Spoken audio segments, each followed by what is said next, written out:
चलो स्टार्ट करो, हेडिंग डालो, पाइथन कैरेक्टर सेट। कल कहाँ तक पढ़ लिया था? पाइथन लिखते समय कुछ रूल्स एंड रेगुलेशन है, कुछ सिंबल्स हैं कि हैज का मतलब क्या होता है, ट्रिपल कोट्स का मतलब क्या होता है, वो पार्ट्स होती हैं किसका? कमेंट का। सेमीकोलन यूज होता है या नहीं होता है, इंडेंटेशन क्या होता है, ये हमने पढ़ा था कल। ठीक है, आज बारी है किसकी? पाइथन के अल्फाबेट्स की। अगर हम मानो इंग्लिश भी सीखें, अगर हम इंग्लिश भी सीखते हैं तो सबसे पहले क्या है? अल्फाबेट। इंग्लिश भी तो लैंग्वेज है, तो उसके पहले क्या सीखते हैं? अल्फाबेट। सेम एज यहां पर भी, क्या पाइथन एक लैंग्वेज नहीं है? तो उसके अल्फाबेट यहां कैरेक्टर सेट कहलाते हैं, जिनकी मदद से इंग्लिश बोली, लिखी, सीखी, पढ़ी जाती है, वो तो अल्फाबेट है ना। जिनकी मदद से पाइथन लिखी जाती है वो कैरेक्टर सेट। और कैरेक्टर सेट कुछ और नहीं है, कीबोर्ड के सारे बटन। कीबोर्ड के सारे बटन्स को ही कैरेक्टर सेट कहते हैं। ठीक है, तो क्या है कैरेक्टर सेट? कैरेक्टर सेट क्या है ये? ऑल कीज ऑफ क्या? Keyboard. All keys of keyboard which is used for right any Python programme like A to Z। Keyboard के सारे बटन ही है ना, स्मॉल में A to Z। दो बात क्यों लिखी? क्योंकि यहां पर कैपिटल का मतलब अलग है और स्मॉल का मतलब अलग है, क्योंकि पाइथन केस सेंसिटिव है। अगला 0 to 9 and many special symbols like hash, at the rate, comma, etcetera. ये भी तो कैरेक्टर सेट का ही पार्ट है। There are two types of character set. जैसे इंग्लिश के अल्फाबेट दो प्रकार के होते हैं, वॉवेल और कॉन्सोनेंट। वॉवेल और कॉन्सोनेंट। वैसे ही पाइथन के अल्फाबेट भी दो प्रकार के होते हैं। कौन कौन से? सोर्स और character set. Sorry, source character set और एग्जीक्यूशन कैरेक्टर सेट। एग्जीक्यूशन को स्पेशल कैरेक्टर सेट भी कहते हैं। ठीक है, कितने प्रकार के? दो। पहला, हाँ, एट द रेट मान लो, ये कोई भी कीबोर्ड का कोई भी बटन मान लो, तुम स्टार मान लो, कोई भी बटन है, कीबोर्ड के बटन है सारे स्पेशल सिंबल, जो 1 से 0 पर खत्म ना होते, ऊपर की फंक्शन की के नीचे, वो सारे। ठीक है, सोर्स कैरेक्टर सेट ये क्या होते हैं भाई? They print as it is, as they type, यानी जिन्हें जैसा टाइप किया जाता है वैसे ही प्रिंट हो जाते हैं, उन्हें क्या कहते हैं? Source character set. जैसे print, like print learners point, print learners point. तो ये learners point as it is, तो इसका आउटपुट क्या आएगा? एज इट इज छप के आ जाएगा लर्नर्स पॉइंट। नई बात समझ में? कीबोर्ड के ऐसे सारे बटन जिन्हें जैसा लिखा जाए वो वैसे ही प्रिंट हो जाएं, वो क्या है? Source character set. ठीक है, कैरेक्टर सेट क्या है भाई? हम इंग्लिश सीखते हैं, पीछे दोनों बच्चियों इंग्लिश सीखते हैं हम, है ना। तो इंग्लिश सीखने के लिए पहले क्या जरूरी है? अल्फाबेट। वैसे ही पाइथन भी एक लैंग्वेज है, तो इसके जो अल्फाबेट हैं उन्हें हम कैरेक्टर सेट कहते हैं। इंग्लिश की तरह लेके चलो पाइथन को बिल्कुल। ठीक है, क्या है वो? सारे कीबोर्ड के button, all keys of keyboard. कितने टाइप के होते हैं? दो, सोर्स और दूसरा एग्जीक्यूशन। ठीक है, सोर्स कैरेक्टर सेट, अब दूसरा होगा एग्जीक्यूशन। डन। अब तो कर दूं भाई।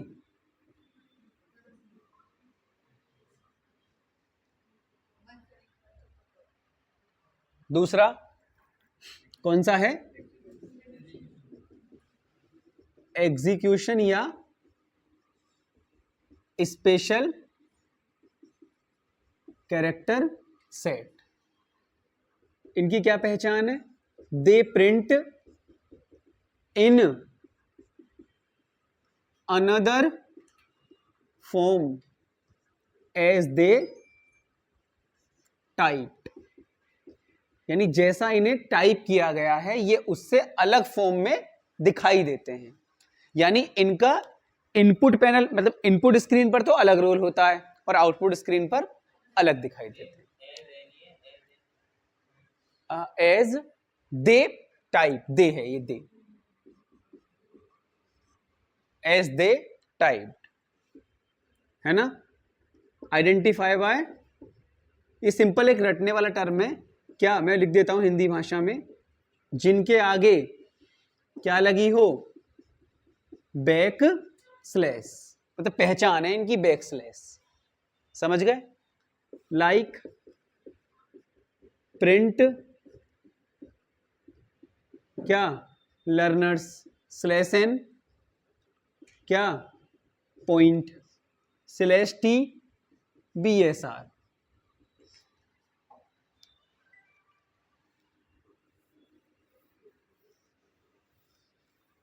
ठीक है, तो क्या आएगा इसका आउटपुट? है जी भाई, लर्नर्स तो ऊपर, स्लैश एन का मतलब होता है अगली लाइन। अब तुम्हें दिख तो रहा है ये स्लैश एन, लेकिन ये काम करेगा अगली लाइन का। ठीक है, तो यानी अब जो ये पॉइंट प्रिंट होगा वो नेक्स्ट लाइन में, तो पॉइंट आएगा यहां। स्लैश टी का मतलब होता है हॉरिजॉन्टल टैब का स्पेस। टैब नहीं दबाते हैं कीबोर्ड से, स्पेस हॉरिजॉन्टली। ठीक है, तो हॉरिजॉन्टल टैब का स्पेस है। 5 स्पेस के बाद यहां प्रिंट होगा, यानी ये लिखा तो इस फॉर्म में है लेकिन प्रिंट हो रहा है इस फॉर्म में। यानी जो लिखा कुछ और जाए और प्रिंट हो कुछ और, उन्हें क्या कहते हैं? Execution character, execution character set. ठीक है, डन। अब हेडिंग डाल लो आगे, ये लिख लिया some special character sets are, यानी स्लैश एन और स्लैश टी के अलावा कुछ और भी हैं। Some special character sets are, ये तो लिख लिया ना बोर्ड वाला।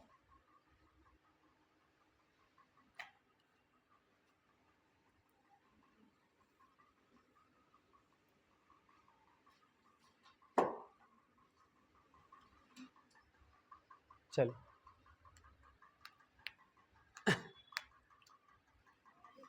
नेक्स्ट है, तो पहला लिखो स्लैश एन, दूसरा स्लैश आर, तीसरा स्लैश टी, चौथा स्लैश एफ, पांचवा स्लैश ए, स्लैश बी होता है, और एक स्लैश वी 7। अब ये 6 मेन होते हैं हमारे, बाकी करने को तुम एक स्लैश ए भी होता है। ठीक है, सबका मैं मतलब बता रहा हूं। हमारे कीबोर्ड के कुछ नॉन प्रिंटेबल कैरेक्टर भी होते हैं जो प्रिंट नहीं होते, उन्हें भी प्रिंट कराने के लिए किसका यूज किया जाता है? स्लैश का। बताया था ना, वो दूसरा प्रोग्राम था।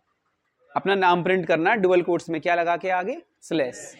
अगर तुम नॉर्मली प्रिंट कराओगे, देखो ऐसे प्रिंट BSR, तो सिर्फ क्या दिखाई देगा स्क्रीन पे? लेकिन तुम्हें अगर डुअल कोट्स में BSR देखना है तो डुअल कोट्स तो प्रिंट ही नहीं होता। तो हाँ, तो इसको अगर प्रिंट आउट में लेना है तो इसका क्या लगा दो? स्लैश, फिर स्लैश डुअल कोट्स, फिर डुअल कोट्स। तो ये तो मेन डुअल कोट्स हो गया। इन दोनों स्लैशों ने क्या किया? उसको प्रिंटेबल बनाया। ये दूसरा वाला प्रोग्राम है जो मैं तुम्हें लिखवाए ना, 10-15 जो लिखवाए, उनमें दूसरा वाला है। ठीक है, चलो स्लैश एन तो पता ही है, स्लैश एन का मतलब होता है लाइन खत्म, और स्लैश आर का मतलब होता है पैराग्राफ खत्म। टाइपिंग कर रहे हो कोई, भाई पाइथन कोडिंग में ही प्रोग्रामिंग होती है। तो स्लैश आर का मतलब होता है पैराग्राफ का, लाइन खत्म और पैराग्राफ में मतलब पता है ना। पैराग्राफ का मतलब होता है कि एक ही वो चल रहा है डॉक्यूमेंट, उसमें दूसरा पैराग्राफ है। और लाइन का मतलब कहीं ना कहीं यूज तुम मतलब एक व्यू में भी कर सकते हो, लेकिन स्लैश एन का मतलब होता है अगली लाइन, और स्लैश आर का, ठीक है लिख लो इसमें, स्लैश एन के सामने लिखो end of a line, end of a line, slash N के सामने एंड ऑफ ए लाइन लिख लिया। उसमें लिखो carriage return, CARR slash R के सामने carriage return, CARRIAGE carriage return, CARRIAGE carriage return, यानी पैराग्राफ जो उसमें होता है ना नेक्स्ट पैराग्राफ के लिए। आगे क्या है, हॉरिजॉन्टल स्पेस, हॉरिजॉन्टल टैब कह लो, हॉरिजॉन्टल टैब, ठीक है। आगे form feed, form feed, form feed का मतलब होता है अपने एक प्रोग्राम में 5-6-7 जगह लॉजिक लगाएं, एक लॉजिक से दूसरे लॉजिक, दूसरे लॉजिक से तीसरे, लॉजिक टू लॉजिक जंप करते हैं इससे। स्लैश एन का मतलब कहता है नेक्स्ट लाइन में जाना, और स्लैश एफ का मतलब होता है नेक्स्ट लॉजिक पे जाना। लिख लो लॉजिक टू लॉजिक जंप सामने ब्रैकेट में, लॉजिक टू लॉजिक जंप इसी में एफ में, मतलब लॉजिक ना लगाते हैं एक प्रोग्राम में एक से ज्यादा लॉजिक लगते हैं, एक लॉजिक से दूसरे लॉजिक पे जाने के लिए।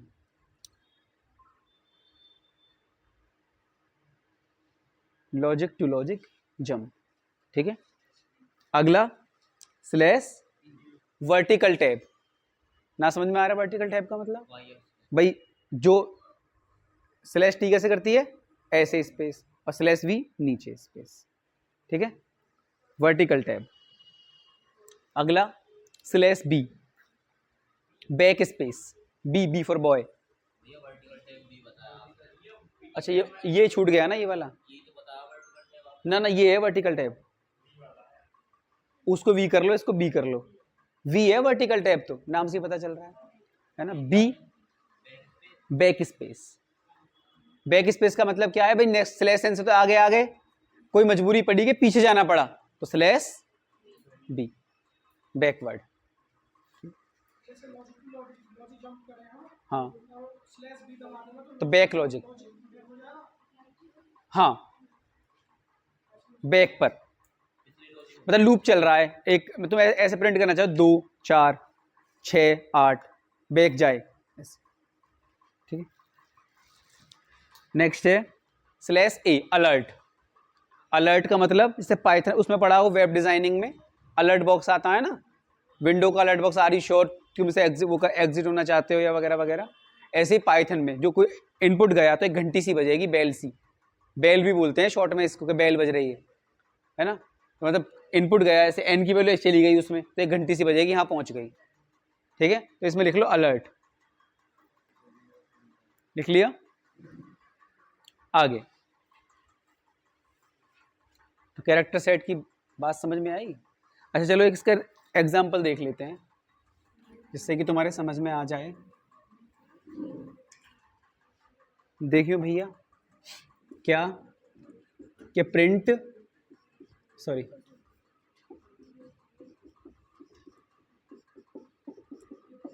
ये प्रिंट करके दिखाओ मेरे को,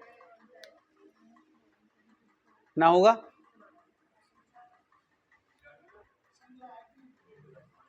भूलना क्या इसी एग्जीक्यूशन का, ये देख प्रिंट पहले क्या है, देख स्टार, अब आएंगे नीचे, तो नीचे आने के लिए फिर क्या है, फिर आगे बढ़ो,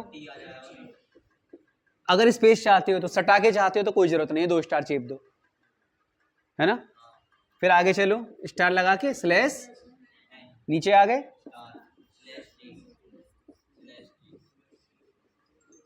डबल कोट्स बंद और ब्रैकेट बंद। इनका मतलब ये है कि जो पाइथन का आउटपुट आ रहा है उसको थोड़ा डेकोरेट करके तुम उसे देखना चाहते हो, नहीं आ रहा समझ में। पाइथन का जो आउटपुट आ रहा है कि टेबल है कोई, तो टेबल ऐसे ऐसे आए, या ऐसे आए या थोड़े थोड़े स्पेस के बाद आए, तुम बीच में क्या लगा देते हो आउटपुट के फॉर्मेट में ही, स्लैश वगैरह का यूज कर लेते हो, स्लैश टी, किसी में स्लैश वी, किसी में बेल वगैरह वगैरह। ठीक है, तो किसी को कैरेक्टर सेट से कोई, हाँ हाँ, एक साथ 5 स्पेस चाहिए तो slash T slash T slash T slash T. अगर 50 भी चाहिए तो 50 बार स्लैश टी लगा दो, कोई दिक्कत नहीं, लगातार भी लग सकते हैं। ठीक है, आगे चले। कैरेक्टर सेट क्या है, किसी कोई आफत है?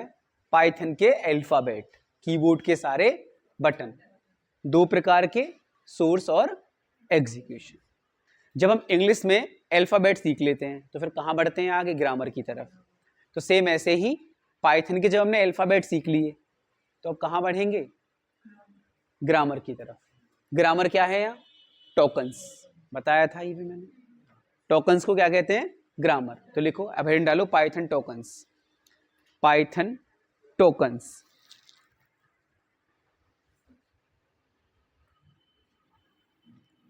Python tokens.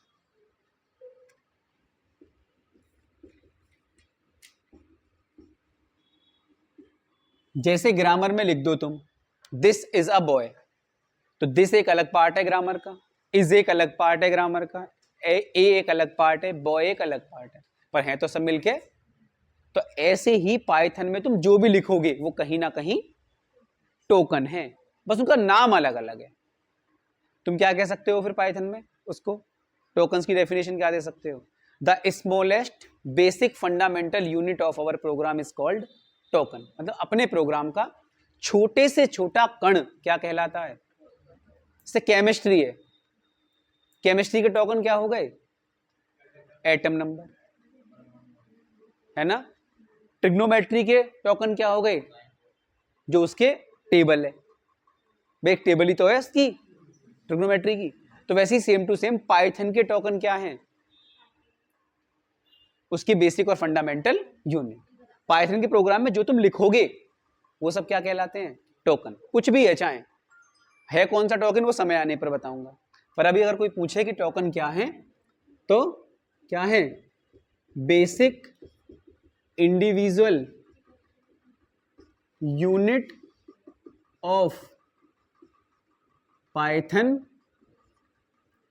Programme is called है टोकन। पाइथन के प्रोग्राम का छोटे से छोटा टुकड़ा क्या कहलाता है, टोकन्स। ठीक है, example, there are many Python tokens, ऐसे लिख लो, there are many Python tokens. ठीक है, इनका कोई क्रम नहीं है भाई, ग्रामर में तो पहले नाउन पढ़ो फिर प्रोनाउन पढ़ो, लेकिन यहां पर ऐसा नहीं। तो पहला क्या है, कोई सा ही लिख दो, क्या, कीवर्ड्स। दूसरा क्या, वेरिएबल। तीसरा कांस्टेंट। चौथा लिटरल। पांचवा डेटा टाइप। Next identifier. सातवां ऑपरेटर। छठा एक्सप्रेशन। ओ सॉरी सर, 9। फिर उसके बाद स्टेटमेंट। तो ये हमारे क्या है, पाइथन टोकन्स। ठीक है, इनके बारे में थोड़ा थोड़ा तो हमने पढ़ ही लिया है। डेटा टाइप, हाँ, DATATYPE, ये ग्रामर मानो तुम एक तरीके से पाइथन की, नाउन प्रोनाउन ना होते, ग्रामर का पूरा चैप्टर होता है वो वही है। अगर हमने ये अच्छे से पढ़ लिया तो फिर हमें पाइथन में कोई आगे इतनी खास दिक्कत नहीं आएगी। ठीक है, और ये तुम्हारे वैसे भी मान लो कोई वाइवा हो गया, जैसे कोई इंटरव्यू हो गया, उनमें ही पूछे जावे कि वेरिएबल क्या है, कीवर्ड्स क्या है वगैरह।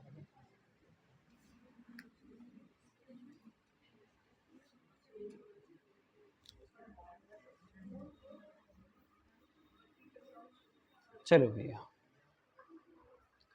पहली हेडिंग डाल लो भैया, क्या? कीवर्ड्स। कीवर्ड्स क्या होते हैं, लिखूं बोर्ड पे या बोल के लिखा? मैं तुम्हें समझा देता हूं। क्या कीवर्ड्स क्या है? पाइथन की लाइब्रेरी के रिजर्व वर्ड। अच्छा, इंग्लिश में बताओ मुझे, वॉट, वेयर, वेन, इन शब्दों को तुम चेंज कर सकते हो? क्योंकि इनका मीनिंग ऑलरेडी इंग्लिश में सेव है। ऐसे ही 36 शब्द हैं पाइथन में जो ग्यूडो वॉन रॉसम ने उसमें सेव कर दिए हैं, जिनको लिखते ही पाइथन समझ जाती है कि तुम ये कहना चाह रहे हो। हाँ, ऑरेंज कलर के जो हो जाते हैं, ठीक है। अगर तुमने लिखा मानो फॉर, तो पाइथन लिखते ही समझ जाएगी कि तुम क्या चलाने वाले हो, लूप। तुमने लिखा इफ, तो पाइथन लिखते ही समझ जाएगी कंडीशन लगेगी, है ना। तुमने लिखा एल्स, के सारी कंडीशन यहीं पे खत्म। तो ऐसी बहुत सारी चीजें हैं जिनका मीनिंग ग्यूडो वॉन रॉसम ने पाइथन की लाइब्रेरी में समझा दिया है। यही बात समझ में? तो पाइथन की लाइब्रेरी में रिजर्व वर्ड, जिनका मीनिंग ऑलरेडी पाइथन जानती है, उन शब्दों को कीवर्ड्स कहते हैं। जैसे इंग्लिश में वाई, वेन, वॉट, जो भी शब्द हैं, है ना। क्या जरूरी है कि तुम्हें हर सेंटेंस में वॉट का यूज करना है? जहां जिसकी जरूरत पड़े यूज कर लो, है ना। तो ऐसे ही कीवर्ड का होता है, ठीक है। इन वर्ड्स को तुम्हें बताने की जरूरत नहीं है, अलग से कोई वर्ड लिखोगे तो तुम्हें उसे बताने की जरूरत पड़ेगी।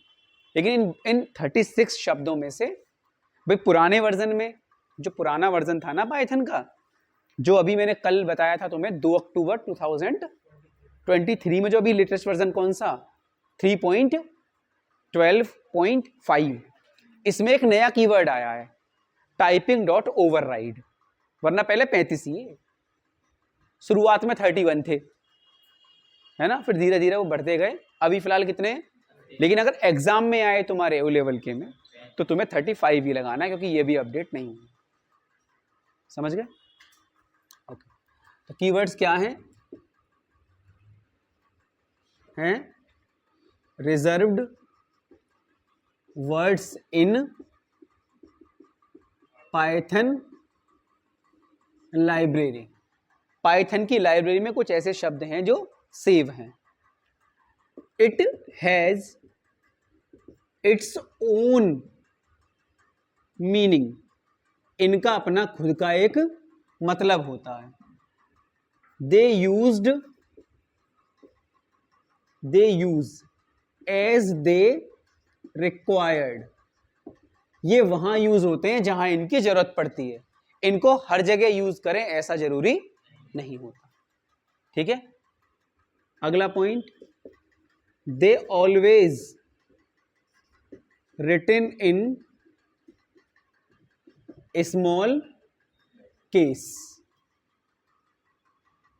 हैं अ पार्ट ऑफ, बस किसको छोड़ के, इन तीन को छोड़ के। एक तो ट्रू का टी कैपिटल है, फॉल्स का एफ कैपिटल है, और नन का एन कैपिटल है, वरना बाकी सारे स्मॉल। पेपर में क्वेश्चन आएगा, बताओ इनमें से वैलिड या इनवैलिड कौन सा है, तो बाकी सब स्मॉल में है भाई, ये ही है तो 3 प्रॉपर में है, पहला अक्षर बड़ा है इनका, ठीक है। अपार्ट ऑफ, इनके अलावा, अपार्ट ऑफ दीज 3, इनसे अलग, अपार्ट का मतलब यहां ये है, हाँ, ठीक है। There are 35 keywords in Python, है ना। लेकिन एक ऐड हुआ है, एक ऐड अभी हुआ है लेटेस्ट वर्जन में, लेकिन मैं तुम्हें 35 ही लिखवा रहा हूं। अगर 35 ऑप्शन में ना आए तो 36, दोनों हो तो फिर तो 36 है ही है। ये अभी ऐड हुआ है बेटा एक, क्या नाम है उसका, टाइपिंग डॉट ओवरराइड, ये करके है कोई, अभी ऐड हुआ है ये, ठीक है।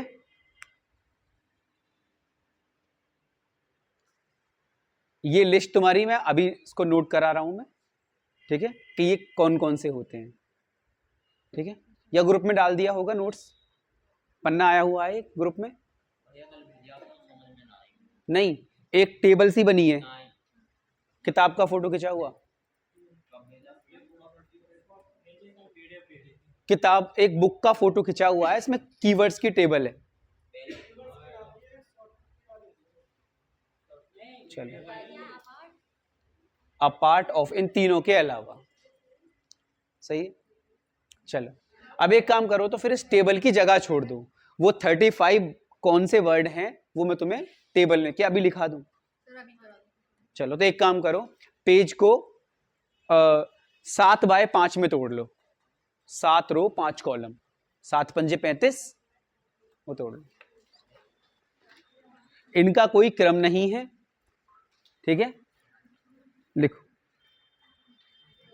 और इन्हें तुम्हें लर्न करने की भी जरूरत नहीं है भाई, जैसे ही तुम लास्ट चैप्टर तक जाओगे तुम्हें सारे खुद ही याद हो जाएंगे, जरूरत नहीं है तुम्हें कुछ इन्हें रटने की, ठीक है। बोलूं, पहला लिखो इफ, ऐसे लिखते रहना, ऐसे जैसे तुम्हारा मन करे, बस 35 डब्बे भरने हैं। इफ, जैसे तुम्हारा मन करे 35 डब्बे भरने हैं, याद करने ही ना, ये खुद आ जाएंगे तुम्हें लास्ट तक। जैसे अब तुम्हें क्या कितने पता है, इफ, एल्स, एलिफ, फॉर, 4 तो वाइल, इवेल तो फंक्शन है, 5 तो पता, हाँ तो ऐसे तो पता आई, मतलब हो ही जाएगा, 3 ये हो गए, है ना, ऐसे लिख लिया। इफ हो गया, एलिफ, एल्स लिख लिया, एल्स, फॉर, वाइल, ब्रेक, सब स्मॉल में लिखियो, ब्रेक, कंटिन्यू, ब्रेक का काम है चलते हुए लूप को रोक देना, सब मैं बताऊंगा समय आने पे। ब्रेक को कंटिन्यू हो गया। पास, पास, PASS, पास, लैम्बडा, लैम्बडा, LAMBDA, लैम्बडा, ठीक है। और ट्रू, ट्रू का T कैपिटल, फॉल्स का F कैपिटल, नन का N कैपिटल, लिख लिया। अवेट, AWAIT, अवेट, आ जाएंगे सब लास्ट वाले चैप्टर तक ये, अवेट। पेपर में पता है कैसे आएगा, बताओ इनमें से कौन सा कीवर्ड नहीं है, या इनमें से कौन सा कीवर्ड है, इनमें से कौन सा वैलिड कीवर्ड है। तुम्हें इन पे बस एक लुक मार के जाना है, बस रटने की जरूरत ना है, खुद ही हो जाएगा। अवेट हो गया। एक्सेप्ट, EXCEPT, EXCEPT, स्पेलिंग गलत मत करियो। इंपोर्ट, इंपोर्ट हो गया। इन, इन, इज, इज हो गया, इज हो गया। RAISE, इसको वैसे राइजे बोलते हैं, तुम अपने हिसाब से देख लो, RAISE, राइजे हो गया। रिटर्न, रिटर्न, फाइनली, रिटर्न वापस वाला, return, finally, try, from, try from हो गया। एज, कितने हो गए, 23, इसमें डेफ, डेफ, डेफ, हाँ, DEF, डेफ, डेफ हो गया।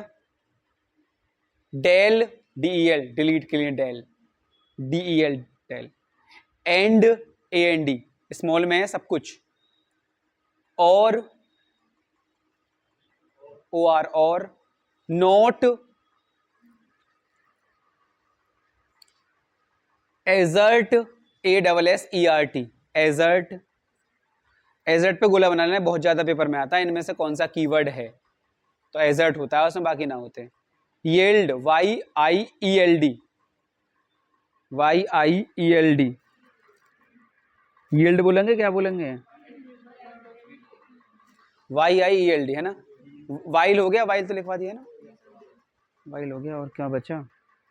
ये पूरे क्रम से ना, क्लास, क्लास एशिंक, क्लास हो गया। ASYNC, एसिंक, एसिंक्रोनियस का है एसिंक। कितने हो गए? 32। हाँ, तू तो खैर मतलब इंडिया में ही न रहता। Non local, non local, global, global, with,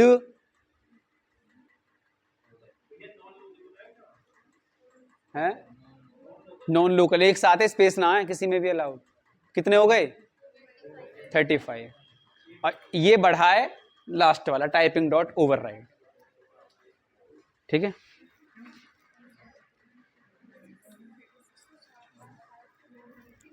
इनमें से ये आएगा कि कौन सा कीवर्ड है कौन सा नहीं। चलो है जी, मैं बता दूं, लोग गोला बना दो इसमें, एजर्ट पे बना लो।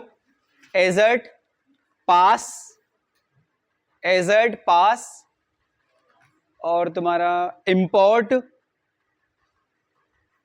एज,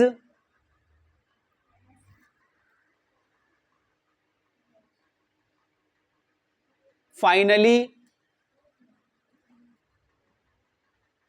एक्सपेक्ट, एक्सेप्ट जो है वो एक्सेप्ट, हाँ, ट्राई, ट्राई, बस। बाकी तुम जानते हो, ज्यादातर यही अलग से लगाएंगे। चलो सर, नेक्स्ट टॉपिक है वेरिएबल। नेक्स्ट टॉपिक है वेरिएबल। कीवर्ड समझ में ना आए भैया, पाइथन की लाइब्रेरी में कुछ ऐसे सेव हैं वो शब्द। अगला टॉपिक लिखो, क्या वेरिएबल, क्या आफत है भैया, नाम से पता ना चल रहा? वेरी प्लस एबल, मतलब बदलने में क्या सक्षम, है ना। एग्जाम्पल बताया था, क्लास के एग्जाम्पल से समझ लो। जैसे हम, ये इंस्टीट्यूट है, इंस्टीट्यूट मतलब कंप्यूटर मेमोरी, चेयर मतलब वेरिएबल, तुम वैल्यू। जैसे तुम इंस्टीट्यूट में बिना चेयर के नहीं बैठ सकते, वैसे ही कंप्यूटर के अंदर, कंप्यूटर की मेमोरी में वैल्यू बिना वेरिएबल के नहीं जा सकती। नया समझ में? अगर कोई वैल्यू मेमोरी में आइडेंटिफाई होगी तो उसका एक नामकरण करना होता है, उसे एक कंटेनर में डालना होता है, जिसे क्या कहते हैं? वेरिएबल। देसी एग्जांपल भी दिया था, एक दूध वाला बताया था कि मान लो मैं डेयरी से दूध लेने गया, मैं कौन हूं? Programmer.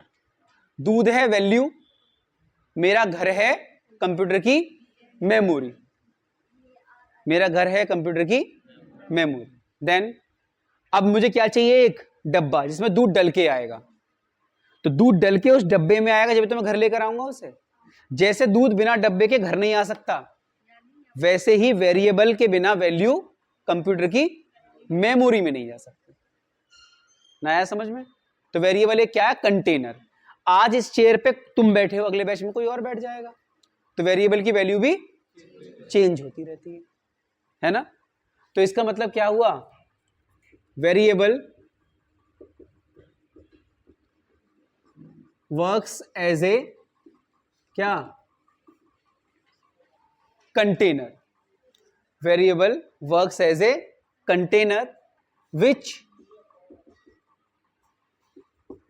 Store value and take place it into the computer memory। Variable एक कंटेनर है जो अपने अंदर वैल्यू को स्टोर कराकर उसे मेमोरी में एक नया नाम, एक नई जगह देता है कि हां इस नाम से इसको तुम बुला लो। ना आया समझ में है? जैसे लाइक a बराबर 10, a इक्वल्स टू 10, तो 10 को इस वेरिएबल ने मेमोरी में क्या दी है? मेमोरी में स्पेस। और इस 10 का, इस वैल्यू का नामकरण किया है किसने? यूजर ने, और नाम रख दिया है उसका a। तो a क्या है? वेरिएबल जो इस 10 को आइडेंटिफाई करा रहा है। ठीक है सर, आगे नई बात समझ में?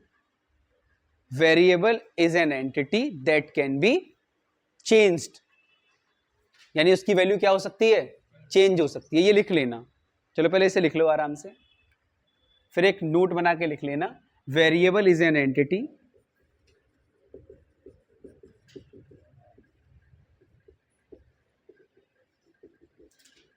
दैट कैन बी क्या? चेंज्ड, यानी उसकी वैल्यू बदलती रहती है। आगे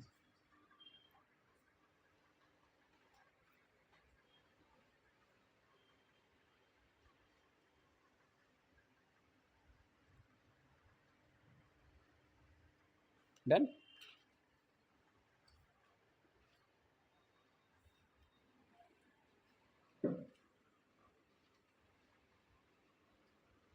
क्या टाइम हो रहा है अभी? 4। तो इसके एक काम करो, रूल और पढ़ा देता हूं, फिर खत्म करेंगे क्लास, है ना? अच्छा, वेरिएबल का नाम मैंने ए लिया, क्या जरूरी था कि मैं ए ही नाम लूं उसका? वाई कुछ भी। तो वेरिएबल के नाम के पंडित कौन होते हैं? हम ही लोग। पर जब पंडित भी किसी बच्चे का नाम रखता है तो उसके दिमाग में भी तो कुछ ना कहीं कब पैदा हुआ, कितने बजे, क्या, है ना? तो कुछ ऐसे ही नामकरण तो हम ही करते हैं किसका? वेरिएबल का, पर कुछ तो रूल होंगे, है ना? तो लिखो, variable is the user defined name, variable is the user defined name. Variable क्या है? एक यूजर डिफाइंड नाम, उसका नामकरण हम ही तो करते हैं। But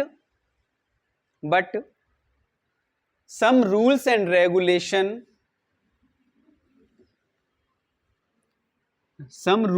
regulations need to be followed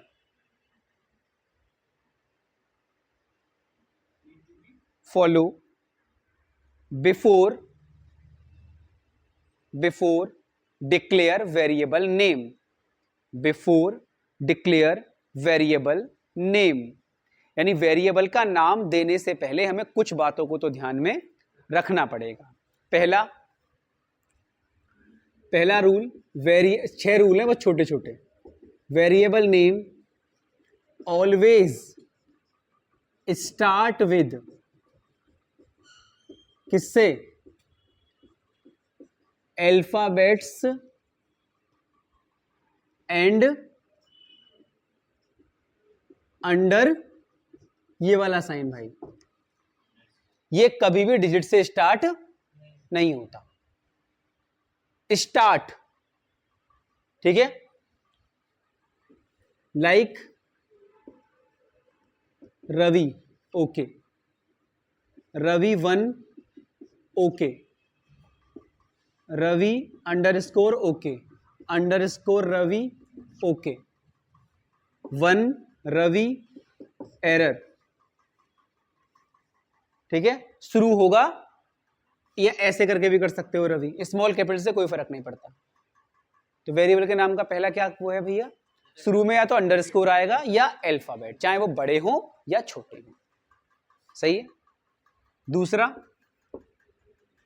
never start with क्या? Digit, but digit can include after first place, यानी डिजिट से स्टार्ट तो नहीं हो सकता, पर डिजिट आ सकती है पहले स्थान के बाद। चाहे ऐसे रवि 1 AVI, ठीक है, रवि 1 2 3, ठीक है, लेकिन बिगनिंग में डिजिट नहीं आ सकती। ये क्यों लिखा रहा हूं कि पेपर में क्वेश्चन आएगा, पहचानो इनमें से कौन सा वैलिड वेरिएबल का नाम है या कौन सा इनवैलिड है, तो तुम्हें ये रूल तो पता होना चाहिए, ठीक है।